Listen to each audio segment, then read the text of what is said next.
Hello, my name is Hussein Abudib and I'm presenting on behalf of Team 4. We came up with an app called Suffolk Go. Since Suffolk does not have a structure app, so we created an easy use app for the student to help them navigate and choose majors.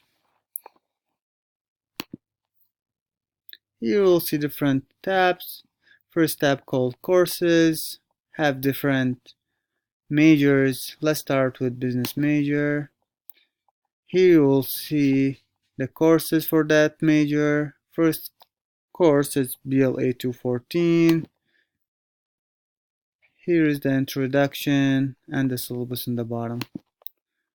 Another class, ISOM 201, introduction and the syllabus in the bottom.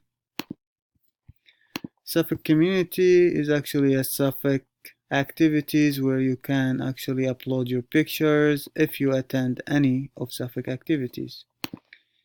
In Connect, here is where actually you can contact or to be connected with other students and professors. Here's one of our professors, Frank Jonathan. Here's his email and his cell phone numbers. One student, his email and his cell phone numbers.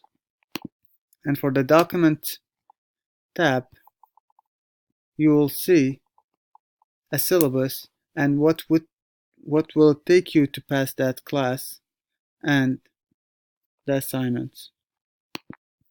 And for more tab, here you can view your grade, your Suffolk email, plus the sitting. Thank you for watching.